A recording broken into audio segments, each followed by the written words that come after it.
Hello guys, মাই লোটেড blog চ্যানেলে তোমাদের সবাইকে স্বাগত জানিয়ে আজকের ভিডিওটা শুরু করছি। তো আশা করি তোমরা সবাই ভালো আছো আর আমিও খুব ভালো আছি। তো চলো আজকের ভিডিওটা দেখে নাও, আর যদি ভালো লেগে থাকে তো অবশ্যই তোমরা পাশে থেকো, সাথে থেকো। সবাই ভালো থেকো এবং সুস্থ থেকো। তো চলো। তো দেখো, এখানে হচ্ছে আমি সকালবেলা আর কি সব আনাজ কেটে নিয়েছি। এখানে হচ্ছে কচু ভাজা দেবো কেটেছি। আর এখানে বাড়িতে যত আনাজ ছিল আর কি কেটেছি, একটু বিট, গাজর, বরবটি, তারপরে তোমার ঝিঙে, আলু। আর এখানে দেখো একটা ঝিঙে আর কি মিশে গেছিল, তো কাটা হয়নি। সোনা বাবার জন্য একই রকম সব সবজি দিয়েছি, আর হ্যাঁ একটু পেঁপে দিয়েছি। তো সোনা বাবার জন্য একই রকম সব সবজি কেটে নিয়েছি, আর এখানে একটু কচু ভাতে দেবো বলে কেটেছি। আর তারপরে সোনার জন্য এখানে দেখো টিফিনে বানিয়ে নিয়েছি ডাল, পেঁপে দিয়ে ডাল। তো ও কিছুই খেতে চায় না, তার মুখে স্বাদ ফেরানোর জন্য আর কি পেঁপে দিয়ে ডাল করেছি। তো সোনার পাপাও আর কি বলেছিল একটু এটা বানিয়ে দিয়ে দিতে, হয় জন্য একটু সোনার জন্য পেঁপে দিয়ে ডাল করেছি। তো চলো, তোমাদের আগের দিন বলেছিলাম যে আমি আমার জীবনের সব কাহিনী তোমাদের সাথে শেয়ার করব। তো আজকে আর কি সেটাই তোমাদের সাথে শেয়ার করবো। তো চলো তোমরা দেখো। তো এটা যেমন প্রত্যেকদিনের রুটিন আর কি, বাড়ির কাজ তো করছিলাম, সেটাই আর কি রান্না বান্না। তো আমার যে বিয়েটা হয় সেটা খুবই অল্প বয়সে হয়। আর কেন আমি এত অল্প বয়সে এত বড় পদক্ষেপটা নিয়েছিলাম, তো সেটাই তোমাদের সাথে শেয়ার করব। তো তখন আমি কলেজে পড়ি আর কি, তখনই আমি মানে আমার জীবনে এত বড় পদক্ষেপটা নিয়েছিলাম। তো তখন তো ছোট, জানতাম না যে পরে কি হতে চলেছে বা কি। কিন্তু হয়তো কোনো কিছুর পেছনে কোনো কিছু কারণ থাকে। তো হয়তো এত বড় পদক্ষেপ নেওয়াতেই মানে কি বলবো, সবকিছুই মানে পাল্টে গেছে আর কি। তো পদক্ষেপ নেওয়াটা হয়তো আমার জীবনের ঠিকই ছিল, কারণ যেটা হয় সেটা ভালোর জন্যই হয়। যেটা হতো সেটাও ভালোর জন্য, আর যেটা হবে আগামী দিনে সেটাও কিন্তু ভালোর জন্যই হবে। এটা আমরা সবাই জানি। তো এটা নতুন করে আর কিছু বলার নেই। তো চলো, এখানে রান্না করতে করতেই তোমাদের আর কি সেই কথাগুলো সব শেয়ার করি।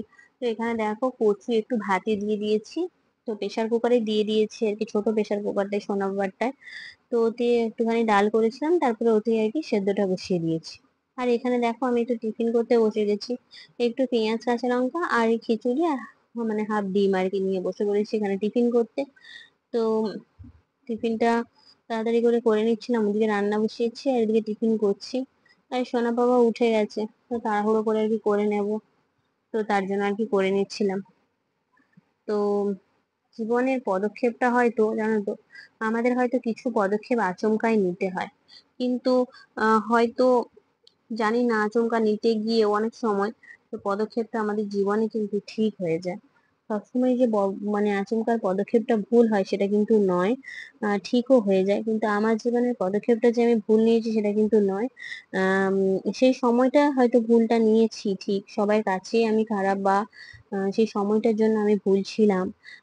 আমিও ভুল করেছি, কিন্তু তারপরের যে ঘটনাটা ঘটেছিল সেটা কিন্তু মানে কি বলতো, একটা যেন মিরাক্কেল টাইপের ঘটেছিল। তো সেই সবগুলো জানতে গেলে কিন্তু তোমাদের অবশ্যই আমার ভিডিওগুলো দেখতে হবে আর পাশে থাকতে হবে। আমার জীবনের এমন অনেক মিরাক্কেল ঘটনা আছে যেগুলো তোমাদের সাথে শেয়ার করব এই ভ্লগের মাধ্যমে আর কি। আর মানে আমি আমার জীবনে 2 থেকে 3 বার প্রাণে বেঁচে ফিরেছি। তো কিভাবে প্রাণে বেঁচে ফিরেছি, তারপরে সনাপাকে পাওয়া আমার লাইফে, মানে সবকিছুই আমার জীবনে না কি বলতে পারো একটা মিরাক্কেল। তো সেই মিরাক্কেল গুলো নিশ্চয়ই তোমাদের আমি, তো একদিনে তো সবকিছু শেয়ার করা যায় না, কারণ ভিডিওটা এত বড় নয় যে তোমাদের একদিনই সবকিছু শেয়ার করব। তো প্রত্যেক দিনই তোমাদের কিছু না কিছু আমি শেয়ার করব আমার জীবনে ঘটে যাওয়া কাহিনী। তো প্লিজ তোমরা আমার ভিডিওগুলো দেখো, আর যদি ভালো লেগে থাকে পাশে থেকো। তো আহ, মানে 3 থেকে 4 বার মানে আমি প্রাণে বেঁচে ফিরেছি, তো সেটা হয়তো নিশ্চয়ই ভগবানের আশীর্বাদ ছিল। রাখে হরি মারেকে, যদি ভগবানের ইচ্ছে থাকে তো মানে কি বলতো, মানে আয়ু যদি থাকে তো কখনোই আচমকাই কিছু হতে পারে না। মানে মৃত্যু যদি না থাকে তাহলে কিন্তু মানে সেখানে কিছু করার নেই। আয়ু যদি থাকে কেউ কিছু করতে পারবে না, ঠিক আছে, এরকমই একটা ঘটনা ঘটেছিল। তো প্রথম মানে আমার বিয়ে হওয়ার কিছুদিন পরেই আর কি আমার খুব আর কি পেটে ব্যথা হতো আর কি, সবসময়ই পেটে প্রায় ব্যথা হতো। তো আমার হাজবেন্ড আর আমরা ভাবতাম হয়তো গ্যাস হয়েছে বা অ্যাসিডিটির কারণে এই পেটে ব্যথাটা হচ্ছে। তো প্রচুর পরিমাণে পেটে আর কি যন্ত্রণা হতো, প্রচুর যন্ত্রণা হতো, প্রচুর ভুগেছি, কান্না করতাম। তো হঠাৎ একদিন আর কি এরকম কান্না করতাম, তো আমার হাজবেন্ড আমাকে একটা ডাক্তারের কাছে নিয়ে গেছিল। তো তখন তো এত কিছু সম্বন্ধে ধারণা ছিল না। তো ডাক্তার একটা বলেছিল আর কি হালকা মতো, যে একটা সিস্ট মতো আছে। তখন আর কি অতটা বুঝি না এইসব ব্যাপারটা নিয়ে আর কি, তো অত গুরুত্বও দিইনি। তারপরে হঠাৎ করে যখন বুঝতে পারি যে কিছু একটা প্রবলেম হচ্ছে, তখন একদিন খুব প্রচুর কান্না করছিলাম রাতের বেলায়। যে হয়তো আমি আর বাঁচবো না, এতটাই আমার কষ্ট হচ্ছিল, যে বলার ক্ষমতাটুকু হারিয়ে গেছিল। তো আমার সঙ্গে সঙ্গে আমার হাজবেন্ড আমার মা বাবাকে ফোনটা লাগায়। আর রাতের বেলায় আমি মাঝরাতেই বাবার সাথে আর মায়ের সাথে ফোনে কথা বলছিলাম হয়তো আমি আর বাঁচবো না। তো মা বাবা প্রচুর ভয় পেয়ে যায় সেই মুহূর্তে, কি করবে তারা কিছু খুঁজে পাচ্ছিল না। আর তারপরে সকাল হওয়ার আগেই আর কি, তো তারপরে যখন ডাক্তার বাড়িতে এলো, একটু স্যালাইন ট্যালাইন দিয়ে আমার একটু যন্ত্রণাটা একটু হালকা কমানোর চেষ্টা করলো। তারপরে মা বাবা আমাকে বললো যে না, ওকে নার্সিংহোমে ভর্তি করতে হবে। তো তারপরে আমাকে নার্সিংহোমে ভর্তি করা। সেখান থেকে কি বলবো, আমার সিস্ট হয়েছিল, তো সেখান থেকে যে সিস্ট অপারেশন তো হয়ে তো এমন একটা সময় আমি দাঁড়িয়ে গেছিলাম যে হয়তো আমি আর বাঁচবই না। তো সিস্টটা এতটাই বড় হয়ে গেছিল, আর সেটা বাস্ট হয়ে যাবে এরকম একটা ব্যাপার হয়ে গেছিল। তো 2-4 দিনে কিছুদিন থাকলেই হয়তো বাস্ট হয়ে যেত, কিন্তু তার আগেই হচ্ছে আমার অপারেশনটা আচমকাই হয়েছে, আচমকাই ধরা পড়েছে, আচমকাই হয়েছে আর কি। তো সেটা কি বলবো, ভগবানের আশীর্বাদ একদম, আমার প্রাণ ফিরে পাওয়াটা। তো এইরকম প্রত্যেকটা পদক্ষেপে না আমি মরতে মরতে আর কি বেঁচে ফিরেছি। হয়তো জীবনে আয়ু আছে আরো, আর জীবনে আরো নিজের পায়ে দাঁড়ানো, নিজের অনেক স্বপ্ন যে রয়েছে সেগুলো হয়তো পূরণ করা এখনো বাকি আছে বলেই ভগবান আমাকে আরো কি বলতো জীবনে বাঁচার বা সুযোগ করে দিয়েছে জীবনে। এত বড় উপহার দেওয়ার জন্য ভগবানের কাছে আমি চিরকৃতজ্ঞ। আর সব থেকে মেন কথা, আমি আমার মানে বরের কাছে অসংখ্য কৃতজ্ঞ। তো সে আমার পাশে ছিল বলেই আজকে আমি কি বলবো, তোমাদের মাঝখানে বেঁচে আছি এবং এই ব্লগ ভিডিওটা আপলোড করতে পারছি। তো জীবনে অনেক অনেক অনেক কষ্ট পেরিয়েছি, তো সেই সব আমি তোমাদের সাথে নিশ্চয়ই শেয়ার করব। আর তোমরা প্লিজ আমার পাশে থেকো, সাপোর্ট করো।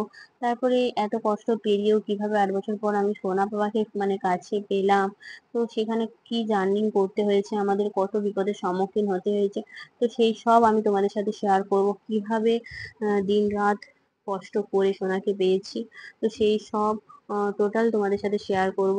তো আজকের ভিডিওটা বেশি বড় করব না, কারণ একটা ভিডিও যদি বেশি বড় হয় তোমাদেরও সেটা বোরিং লাগবে, একঘেয়েমি লাগবে। তো তার জন্য আর কি, তো তোমরা সবাই খুব ভালো থেকো, খুব সুস্থ থেকো। আর আগামী দিন আমি তোমাদের আবারও বলবো কিভাবে আরো 2-3 বার আমি মৃত্যু থেকে ফিরে এসেছি, তো সেই সব তোমাদের সাথে শেয়ার করব। তোমরা প্লিজ পাশে থেকো, সাপোর্ট করো। তো একটা মেয়ের জীবনে কিন্তু শুধু আমরাও যে সংসারে সারাদিন কাজ করি, তারপরেও যদি প্রত্যেকটা মেয়ের জীবনে আশা থাকে যদি সে নিজের পায়ে দাঁড়াতে পারে। তো আমারও এরকম একটা স্বপ্ন আর কি। তো প্লিজ তোমরা যদি না পাশে থাকো, সেটা কিন্তু বাস্তবায়িত করতে পারবো না। তো প্লিজ তোমরা পাশে থেকো, সাথে থেকো, আর এগিয়ে যেতে সাহায্য করো প্লিজ তোমরা। আর দ্বিতীয়বারও একই রকম ভাবে আমি মৃত্যুর মুখ থেকে ফিরেছি, তৃতীয়বারও ফিরেছি, এইভাবে একের পর এক আমি ফিরে এসেছি। তো তো তোমাদের সাপোর্টে, ভালোবাসায় আমি নিশ্চয়ই আর আরো এগিয়ে যাব ইউটিউবের হাত ধরে, তোমাদের পাশে থাকায়। তো প্লিজ তোমরা পাশে থেকো সবাই। তোমরা না পাশে থাকলে এগিয়ে যেতে পারবো না। আর পুরো ভিডিওটা দেখার জন্য তোমাদের অসংখ্য অসংখ্য ধন্যবাদ।